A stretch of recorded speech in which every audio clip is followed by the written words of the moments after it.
கணபதியே நமக. குரு வாழ்க, குருவே சரணம். ஆன்மீக அன்பர்கள் அனைவருக்கும் இனிய வணக்கங்கள்.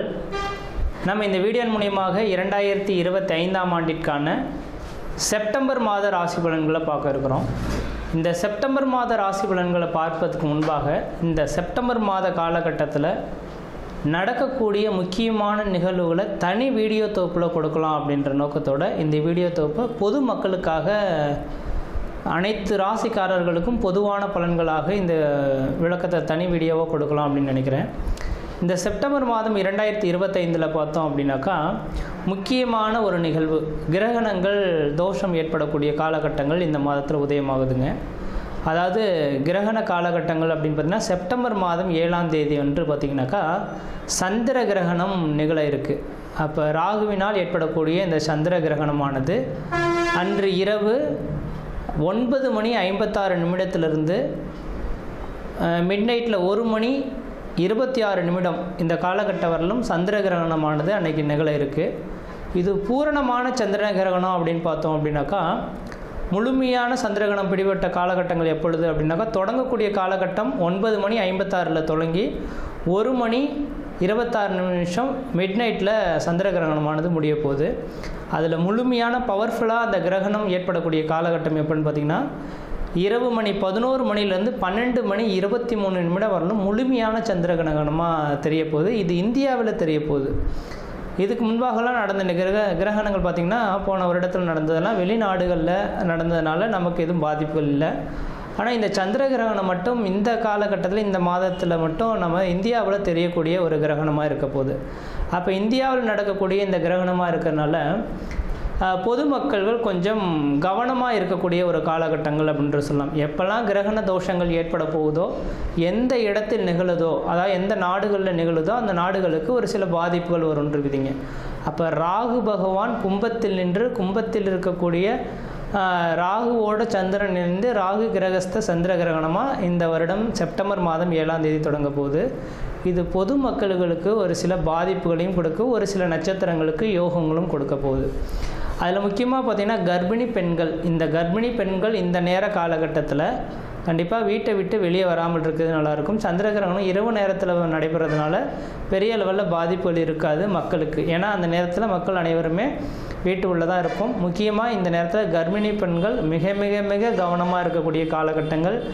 இந்த கிரகண தோஷங்களில் கொஞ்சம் வெளியில் வந்து சுற்றி உலாவணும், அந்த கிரகணத்தை பார்க்கணும் அப்படின்ற மாதிரி கர்ப்பிணி பெண்கள் மட்டும் நினைக்கிறாங்க அப்படின்னாக்கா அதோட கதிர்வீச்சு அதிகமாக இருக்கிறதுனால பிறக்கக்கூடிய குழந்தைகளுக்கு ஒரு சில பாதிப்புகளை கொடுக்கலாம். அதனால் அந்த கர்ப்பிணி பெண்களுக்காகவே இந்த வீடியோ கொடுக்கணுன்ற நோக்கத்தோடு நான் இந்த வீடியோவை தொகுப்பை கொடுக்குறேன். அப்போ அந்த கர்ப்பிணி பெண்கள் தெளிவாக சொல்ல விரும்புகிறேங்க, அன்று பகல் அந்த கிரகண தோஷங்கள் ஏற்படுவதற்கு முன்பாக, அதாவது 10 மணிக்கு 9:56 தொடங்க இருக்குது, 10 மணிக்கு தொடங்குறதாவே எடுத்துங்களேன். அப்போ அதிலிருந்து 4 மணி நேர காலகட்டங்கள் முன்பாகவே உணவை எடுத்துக்கொள்கிறது தான் சிறப்பை தரும். அப்போ அந்த நேரத்தில் மட்டும் கொஞ்சம் முடிஞ்ச அளவுக்கு பார்த்துக்குங்க. தண்ணி வந்து அருந்தலாம். அந்த தண்ணியில் தர்பை புல் போட்டுட்டு நீங்கள் வச்சுக்கிறது நல்லாயிருக்கும். அதாவது சொல்லப்போனால் அன்று சாயந்தரம் சூரியன் அஸ்தமனம் ஆகிறதுக்கு முன்பாகவே அந்த கர்ப்பிணி பெண்கள் மற்ற எல்லாருமே உணவை வந்து அருந்திடுறது சிறப்பாக இருக்கும். அதுக்கு 6 மணிக்கு பிறகு பார்த்தீங்க அப்படின்னாக்கா உணவு சாப்பிடக்கூடாது. அப்போ சாப்பிட்டோம் அப்படின்னாக்கா செரிமான பிரச்சனைகள் ஏற்படலாம். இது சந்திரனால் ஏற்படுறதுனால உணவு சம்மந்தப்பட்ட உணவினால தான் பாதிப்புகள் அதிகமாக வரதுக்கு வாய்ப்புகள் இருக்குது. அதனால் 6 மணிக்கு பிறகு எந்த ஒரு உணவுப் பொருட்களும் நீங்கள் எடுத்துக்கொள்ளக்கூடாது. அடுத்து தண்ணீர் மட்டும் வேணால் தாகம் இருந்தால் அதை தர்பை புல்லை மட்டும் போட்டு வச்சுட்டு அந்த தண்ணியை மட்டும் பயன்படுத்திக்கலாம் அப்போது தேவை இருந்தால் மட்டும். இல்லையே அந்த அன்றைய நைட்டு முழுவதும் கொஞ்சம் முடிஞ்ச அளவுக்கு எல்லா உணவுப் பொருட்களையும் தவிர்த்து கொள்வது சிறப்பை தருன்ற விதிங்க. வெளியில் வந்து சுற்றி உலாவறதை கொஞ்சம் குறைச்சி கொள்வது சிறப்பை தரும். அனைத்து மக்கள்களுமே தெளிவாக சொல்ல வரேங்க. எல்லாருமே இப்போ வந்து நவீன காலங்கள் வந்துருச்சு இல்லைங்களா. இப்போ சந்திர கிரகணத்தை பார்க்கணும் அப்படின்ற நோக்கத்தோடு மக்கள் பார்த்தோம் அப்படின்னாக்கா அந்த வீடியோ தொகுப்புலாம் கொடுத்துருப்பாங்க, சென்னையெலாம் ஏற்பாடு செய்திருப்பாங்க, பார்க்க இருப்பாங்க. அது முடிஞ்ச அளவுக்கு பார்த்தீங்க அப்படின்னாக்கா நான் குறிப்பிட்ட நட்சத்திரக்காரங்கள் மட்டும் அந்த மாதிரியான தொகுப்புகளுக்கு போகாமல் இருக்கிறது தான் விசேஷத்தை கொடுக்கும். அதாவது கும்ப வீட்டில் நடக்க இருக்குது. இந்த கும்ப வீட்டில் இருக்கக்கூடிய சதயம் பூரட்டாதி உத்திரட்டாதி, சதயம் பூரட்டாதி உத்திரட்டாதி இந்த 3 நட்சத்திரக்காரர்களும் புனர்பூசம் விஷாகம் மொத்தம் இந்த 5 நட்சத்திரக்காரர்களும் கம்பல்சரி வெளியில் வராமல் இருந்துங்க. கர்ப்பிணி பெண்கள் எப்படி இருக்கணுமோ அதே போல் சதயம், பூரட்டாதி, உத்திரட்டாதி, புனர்பூசம், விஷாகம் இந்த 5 நட்சத்திரக்காரர்களும் கர்ப்பிணி பெண்களும் அந்த நேர காலகட்டத்தில் வெளியில் வராமல் இருக்கிறது தான் சிறப்பை தரும். அவர்களுக்கு முழுமையான அந்த ஏன்னா அதோட அவங்களோட 1-5-9 அதோட கனெக்டிவிட்டியில் தான் இந்த ராகு கிரகஸ்த சந்திர கிரகணமானது தொடங்க இருக்குது. அதனால் இந்த நபர்களுக்கு மட்டும் பாதிப்புகள் அதிகமாக இருக்கும். இவர்கள் வெளியில் வராமல் இருக்கிறது விசேஷத்தை கொடுக்கும். மற்ற நபர்கள் வெளியில் போகலாம். அதே போல் வயது மூத்தவர்கள் 60 வயதுக்கு மேற்பட்ட நபர்களும் வெளியில் வராமல் இருக்கிறது விசேஷத்தை கொடுக்குன்ற விதிங்க. இது அப்போ அந்த நேர காலகட்டத்தில் இந்த கிரக காரகத்துவம் பெரிய லெவலில் பாதிப்பை தரா மாதிரி உங்களுக்கு தெரியலாம். அந்த கிரகண தோஷங்கள் ஏற்பட்டு அடுத்த 40 நாட்களுக்கு பிறகு தான் அதோட பாதிப்புகள் கொஞ்சம் அதிகரிக்கிறத பார்க்க முடியும்.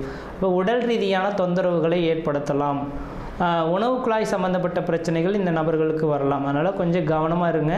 இந்த நட்சத்திரக்கு நான் சொன்ன இந்த 5 நட்சத்திரக்காரர்களும் மறுநாள் பார்த்தீங்க அப்படின்னாக்கா காலையில் எழுந்து பச்சை தண்ணியில் குளிச்சுட்டு விநாயகர் கோயிலுக்கு போயிட்டு அர்ச்சனை பண்ணிட்டு வர்றது விசேஷத்தை கொடுக்குங்க. ஏன்னா ராகு கேதுவின் கண்ட்ரோலை பண்ணக்கூடிய சக்தி விநாயகர் பெருமானுக்கு மட்டுமே உண்டு. அப்போ மறுநாள் செப்டம்பர் 7ஆம் தேதி நைட்டு இந்த கிரகணம் தொடங்க இருக்குது. செப்டம்பர் 8ஆம் தேதி அன்று பார்த்தீங்க அப்படின்னாக்கா விநாயகர் கோயிலுக்கு போயிட்டு குளிச்சுட்டு நல்லெண்ணெய் தீபம் போட்டு வழிபாடு செய்துட்டு வந்தீங்க. இந்த 5 நட்சத்திரக்காரர்கள் வழிபாடு செய்துட்டு வந்தால் இதனால் தோஷங்களை கண்ட்ரோல் பண்ணக்கூடிய சக்தி விநாயகருக்கு உண்டு. ஏன்னா ராகு கேதுவின் 2 கிரகத்தையுமே அடக்கக்கூடிய சக்தி இந்த விநாயகருக்கு இருக்கிறனால அவரோட சொல்லுக்கு கட்டுப்படுறதுனால இந்த 5 நட்சத்திரக்காரர்களும் வழிபாடு செய்து கொள்வது மிகப்பெரிய விசேஷத்தை கொடுக்குன்ற விதிங்க. அதே வேளையில் மற்ற ராசிக்காரர்கள் பெரிய லெவலில் பாதிப்புகளை எதுவும் தடாதுன்ற விதிங்க. அது இந்த கிரகணம் தொடங்கிடுச்சு அப்படின்னாவே அடுத்த அந்த இப்போ ஒவ்வொரு கிரகணமும் பார்த்திங்கனாக்கா லாஸ்ட் இயர்லாம் 2-3 கிரகணங்கள் தொடங்கினது.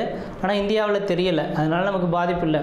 அப்போ எந்த நாடுகளில் கிரகணம் ஏற்படுதோ அந்த நாடுகள் கிரகணம் தொடங்கி அடுத்த கிரகண தோஷங்கள் உண்டாகக்கூடிய காலகட்டம் வரலும் ஒரு சில பாதிப்புகளை கொடுக்கும். அப்போ ராகுவினால் இந்த நேரத்தில் தொடங்கிறதுனால கடல் சீற்றங்கள், ஏன்னா சந்திரனோட அமைப்பில் இருக்கனால நீர் சம்பந்தப்பட்ட விஷயங்கள் கடல் சீற்றங்கள் ஏற்படலாம். அதாவது கடல் அலைகள் பூகம்பங்கள் ஏற்படக்கூடிய விஷயங்கள். அதே போல் பார்த்திங்கனாக்கா அந்த நெருப்பினால் பாதிப்பு, விமான விபத்துக்கள், இது மாதிரியான ஒரு சில பாதிப்புகள் ஏற்படுத்துறதுக்கான வாய்ப்புகள் உண்டு. மக்கள் அதுக்கு பின்னர் பார்த்தீங்க அப்படின்னாக்கா முக்கியமாக அடுத்ததாக மழை காலங்களும் தொடங்க இருக்குது இல்லைங்களா. அப்போ மழை காலங்களில் பார்த்திங்கனாக்கா நவீனமான ஒரு நோய் உருவாகிறதுக்கான வாய்ப்புகள் உண்டு. நோய் தொந்தரவுகள் மக்களுக்கு வரதுக்கான இந்த கிரகண தோஷத்தினால மக்களுக்கு அதிகப்படியான நோய் தொந்தரவுகள் ஏற்படலாம். நீரினால் பரவக்கூடிய நோய்கள் அதிகமாக உருவாகிறதுக்கான வாய்ப்பு உண்டு. அப்போ மழை காலங்களில் மக்கள் குடி தண்ணீர்களை சுத்தமாக வச்சுக்கணும். மழை அதாவது வெள்ளப்பெருக்கு அதிகமாக ஏற்படக்கூடிய இருக்கக்கூடிய இடங்களாக இருந்தால் தன்னோட வீட்டை கொஞ்சம் கவனமாக வச்சுக்கிறது, தண்ணி புகாத அளவில் இந்த வடிகால் வசதிகள்லாம் ஏற்படுத்தி கொடுறது விஷயத்தை கொடுக்கும். நான் இது சொல்லும் போது தேவையில்லாத விஷயம் இதெல்லாம் எதுக்கு அப்படின்னு நினைப்பீங்க. இதை அனுபவிக்கும் போது தான் அதோட பாதிப்புகள் தெரியும். அதனால் இந்த கிரகண தோஷங்கள் இருக்கிறதுனால பாதிப்புகள் இருக்கின்ற நம்பிக்கை வரக்கூடிய நபர்களாக இருந்தால் மட்டும் தயவுசெய்து சொல்ல வரேங்க.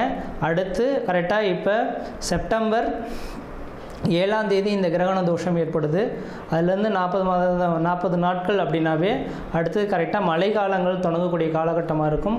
கண்டிப்பாக இந்த வருடத்தில் முக்கியமாக நவம்பர் டிசம்பர் காலகட்டத்தில் அதிகப்படியான மழைப்பொழிவுகளும் சீற்றங்களும் அதிகரிக்கிறதுக்கான வாய்ப்புகள் இருக்குது. மக்கள் கவனமாக இருக்குங்க. அதுக்காக தான் இந்த வீடியோ தொகுப்பு கொடுத்துருக்கேன். மற்ற விதத்தில் எந்த விதத்தையும் தோஷங்கள் பாதிப்பு கிடையாது. தெளிவாக சொல்லக்கூடிய கருத்துக்கள் கர்ப்பிணி பெண்களும் சதயம், பூரட்டாதி, உத்திரட்டாதி, புனர்பூசம், விசாகம் இந்த 5 நட்சத்திரக்காரர்களும் கிரகண தோஷத்தன்று கொஞ்சம் வீட்டை விட்டு வெளியே வராமல் இருங்க. இரவு பார்த்திங்கன்னா 9 மணி 56 நிமிஷத்துக்கு தொடங்கி நள்ளிரவு 1 மணி 26 நிமிஷத்துக்கு முடிய இருக்குது. அது முழுமையான சந்திரகிரகணம் அடையக்கூடிய காலகட்டம் 11 மணிலேருந்து 12 மணி 23 நிமிடம் வரலும் இருக்குது. இந்த நேர காலங்களில் வெளியில் வராமல் இருங்க. உணவுப் பொருட்கள் எந்த ஒரு உணவுப் பொருட்களும் எடுத்துக்கொள்ள வேண்டாம். மறுநாள் காலையில் குளிச்சுட்டு விநாயகர் கோயிலில் போய்ட்டு விளக்கு போட்டிருந்தாவே இந்த தோஷங்கள் ஓரளவுக்கு கட்டுக்குள் வரும்ன்ற விதிங்க. மற்ற விதத்தில் யாருக்கும் எல்லோரும் தோஷம் கிடையாது. நம்ம இந்த வீடியோ மூலியமாக 2025ஆம் ஆண்டிற்கான செப்டம்பர் மாத ராசி பலன்களை பார்க்க இருக்கிறோம். குறிப்பாக இந்த வீடியோ ஆனது பார்த்தோம் அப்படின்னாக்கா சிம்மராசி அன்பர்களுக்கான வீடியோ. இந்த சிம்மராசி அன்பர்களுக்கு இந்த 2025 செப்டம்பர் மாத கிரகநிலை அறையும் போது இந்த மாத காலகட்டம் உங்களுக்கு ஓரளவுக்கு யோகம் நிறைந்ததாக இருக்குது. அதே நேர காலகட்டத்தில் ஒரு சில பாதிப்புகளும் இருக்கிறத பார்க்க முடியுதுங்க. என்ன காரணம் அப்படின்னு கேட்டிங்கனாக்கா, இந்த மாத காலகட்டத்தில் செப்டம்பர் மாதம் 7ஆம் தேதி அன்று கிரகண தோஷங்கள் ஏற்பட போகுது அப்படின்றதுங்க. இந்த கிரகண தோஷம் ஏற்படக்கூடிய காலகட்டமானது பார்த்தீங்க அப்படின்னாக்கா, செப்டம்பர் 7 நள்ளிரவு 9:56 1 மணி அதிகாலை 1 மணி 26 வரலும் இந்த அமைப்புகளானது உதயமாக போகுதுங்க. இது எங்கே நடக்குது அப்படின்னாக்கா, உங்களோட ராசிக்கு 7ஆம் இடமான கும்பத்தின் வீடில் ராகுவோட சந்திரன் ஏற்பட்டு சந்திர கிரகணத்தை ஏற்படுத்த போகிறார். அப்போ அதோட ரியாக்ஷன் பார்த்திங்கன்னா அங்கேருந்து 180 டிகிரியில் உங்களோட ராசிக்கு தான் முழுமையான ஒரு அமைப்புகளை கொடுக்கும். அப்போ அதனால் பாதிப்புகள் இந்த சிம்மராசி அன்பர்களுக்கும் இருக்க போது, உங்களோட ராசிநாதன் கேதுவுடன் இணைந்திருக்கக்கூடிய இந்த மாத காலகட்டமானது உங்களுக்கு தலை சம்பந்தப்பட்ட பிரச்சனைகள், தலைவலி சம்பந்தப்பட்ட பிரச்சனைகள் மேபி வரத்துக்கான வாய்ப்பு உண்டு. அதனால் இந்த மாத காலங்களில் குறிப்பாக தெளிவாக சொல்ல வரேன் பாருங்கள். அந்த செப்டம்பர் மாதம் 7ஆம் தேதி காலகட்டத்திலேருந்து செப்டம்பர் மாதம் 17ஆம் தேதி காலகட்டங்கள், இந்த குறிப்பிட்ட காலகட்டங்கள் எக்ஸாக்டாக சொல்லணும்னா அதாங்க, வருகின்ற செப்டம்பர் மாதம் 7ஆம் தேதியிலேருந்து செப்டம்பர் மாதம் 17ஆம் தேதி காலகட்டம் வரலும் இந்த சிம்மராசிக்காரர்கள் புதிய முயற்சி எடுக்கிறதோ, புதிய தொழில் தொடங்குறதோ, உத்தியோகம் பார்ப்பதோ, ஜாமீன் கையெழுத்து போடுறதோ, கொடுக்கல் வாங்கல் விஷயமோ கண்டிப்பாக செய்யாமல் இருக்கிறது விசேஷம் கொடுக்கும். புதிய முயற்சிகளை எடுக்காமல் இருந்தால் பெரிய லெவலில் பாதிப்புகள் இந்த சிம்மராசிக்காரர்கள் சந்திக்க மாட்டாங்க. ஆனால் செப்டம்பர் மாதம் 17ஆம் தேதிக்கு பிறகு இந்த சிம்மராசிக்காரர்களுக்கு ஒரு அதிர்ஷ்ட காத்துகள் ஏற்படக்கூடிய ஒரு காலகட்டம் உருவாதுங்க. இந்த கிரகண தோஷத்தை விட்டு தன் ராசிநாதன் விட்டு விலகி கன்னி வீட்டுக்கு செப்டம்பர் 17ஆம் தேதிக்கு பிறகு சென்றுடுவாருங்க. அப்போ செப்டம்பர் 17ஆம் தேதி பிறகு ராகு கேதுவின் பிடியில் தன் ராசிநாதன் மீண்டு வர்றதுனால அதற்கு பின்னர் இந்த சிம்மராசிக்காரர்கள் எது செய்தாலும் தொட்டதெல்லாம் தொடங்கக்கூடிய காலகட்டங்கள், நினைச்சதெல்லாம் சாதனை பண்ணக்கூடிய காலகட்டங்கள், குடும்பத்தில் ஒரு சுப நிகழ்வுகளும் சுபகாரியங்களும், அழியா சொத்து சேர்க்கையும், வீடு மனை வாசல் வாங்குவது, கட்டுவது, குடிபெயர்வது, குல தெய்வத்துக்கு செய்ய வேண்டிய சடங்குகள் செய்கிறது, திருமணமாகாத நபர்களுக்கு திருமண வாய்ப்புகள் கூடிய வருது, குழந்தை பேர் இல்லாத நபர்கள் குழந்தை பேர் பெற்றெடுக்கக்கூடிய அமைப்புகள், இது எல்லாமே இந்த நேர காலங்களில் நடைபெற போகுதுன்றீங்க. குறிப்பாக சொல்லப்போனால் செப்டம்பர் 17ஆம் தேதியிலிருந்து உங்களோட வாழ்க்கை விளம்பர போகுது. 17ஆம் தேதிக்கு பிறகு சூரியனும் புதனும் சேர்ந்து நிமிட யோகம் பெற்று தன்னோட குடும்பஸ்தானத்தில் வாக்குஸ்தானத்தில் உட்காந்துருக்கக்கூடிய காலகட்டத்தில் தன் வாயினால் பிழைக்கக்கூடிய ஆசிரியர் பணி, அந்த வாயினால் பிழைக்கக்கூடிய தொழில்கள் செய்யக்கூடிய நபர்களுக்கு ஆதாயங்கள் ஏற்படலாம். நீங்கள் சொல்லக்கூடிய வார்த்தைகள் பணிதமாகிறதுக்கான வாய்ப்பு உண்டு. பொருளாதார ரீதியாக பெரிய லெவலில் பாதிக்கப்பட்டவங்களுக்கு பார்த்தீங்கன்னா பொருளாதார அபிவிருத்திகள் ஏற்படக்கூடிய ஒரு காலகட்டம் உருவாக போகுதுங்க.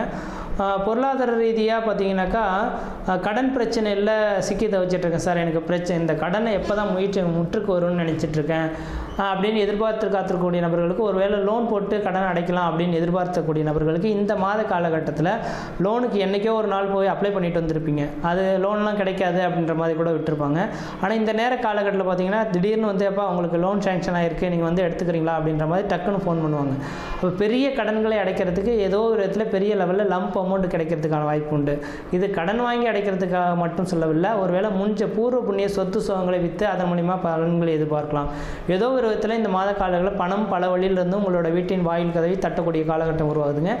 என்றைக்கும் யாருக்கும் உதவி செய்திருக்கலாம், அந்த பணமாக கூட இந்த நேரத்தில் இருக்கலாம். அப்போ பண பிரச்சனைகளுக்கு முற்றுப்புள்ளி வைக்கக்கூடிய ஒரு மாத காலகட்டமாக செப்டம்பர் 17ஆம் தேதி காலகட்டத்துக்கு பிறகு உதயமாகுதுங்க. அப்போ செப்டம்பர் 17 தேதி காலகட்டம் வரலும் கொஞ்சம் எச்சரிக்கையாக இருந்து கொள்வது ஓரளவுக்கு நல்ல பலன்களை தருன்றீங்க.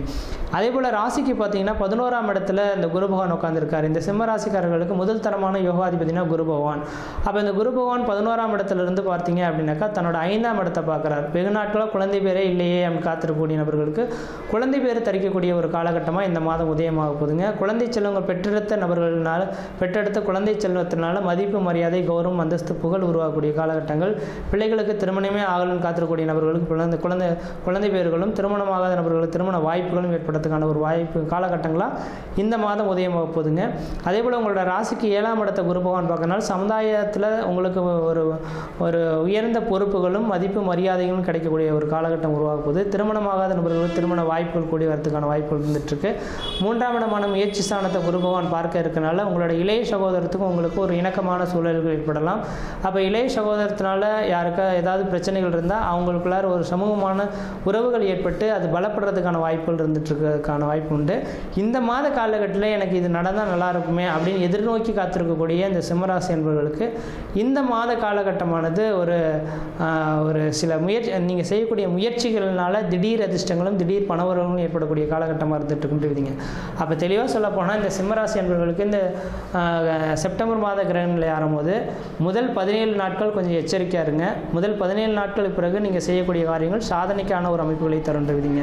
மற்ற விதத்தில் எந்த விதத்தையும் தோஷங்கள் கிடையாது. இந்த மாதத்தில் நீங்கள் வழிபாடு செய்யக்கூடிய தெய்வம் எதுனா விநாயகர் பெருமான் வழிபாடு செய்ததுனால எடுத்த காரியங்களை வெற்றி பெறத்துக்கான ஒரு காலகட்டமாக இருக்குது. முயற்சி எடுத்து பாருங்கள், கண்டிப்பாக வெற்றி பெறுவீங்கள். நன்றி, வணக்கம்.